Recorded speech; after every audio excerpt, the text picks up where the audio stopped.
गीता परिवाराचे संस्थापक स्वामी गोविंददेव गिरीजी महाराज यांच्या कृपा आशीर्वादानं मानवत शहरातील लक्ष्मीनारायण मंदिरापासून ते महेश स्तंभपर्यंत भव्य शोभायात्रा काढण्यात आली आहे। या शोभायात्रेची सुरुवात शंखध्वनीने करून भगवद्गीतेची रथातून मिरवणूक काढण्यात आली आहे। शोभायात्रेमध्ये लहान बालकांच्या लेझिम पथकानं लेझिमचे सादरीकरण केले। गीता परिवाराचे सर्व कार्यकर्ते, गावातील महिला पुरुषांचा समावेश होता। शोभायात्रा महेश स्तंभ स्थळी गेल्यानंतर डॉक्टर अंकुश लाड, गणेश मोरे, हरिभक्तपरायण हेंडगे गुरुजी यांच्या हस्ते दीप प्रज्वलन करून ग्रंथपूजन करण्यात आले।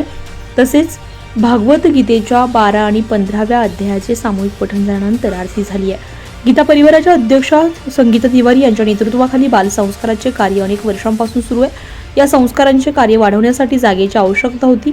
गीता जयंतीच्या शुभमुहूर्तावर प्रमुख पाहुणे डॉक्टर अंकुश भैया लाड यांनी जागा आणि बालसंस्कार केंद्राच्या बांधकामासाठी 50 लाख निधी देण्याची घोषणा केली। या कार्यक्रमाला यशस्वी करण्यासाठी आशा चांडक, सुरेखा सोमानी, राणी चांडक, चंदा राठी, स्वाती मुंदडा, जयश्री चांडक, आरती मंत्री, लता मंत्री, शीतल मंत्री, अरुणा चांडक, विजया भांगड, लता मंत्री, उज्ज्वला भराडिया, मंगल चांडक, सुनीता लड्डा, मधुसूदन चांडक, सुरेश काबरा, राजकुमार लड्डा, संजय लड्डा, सूर्यप्रकाश तिवारी, ऋषिकेश लड्डा, धीरज मुंदडा, डॉक्टर सोमानी यांचे सहकार्य लाभले। महाराष्ट्र न्यूज साठी विलास पाटील, मानवत, परभणी।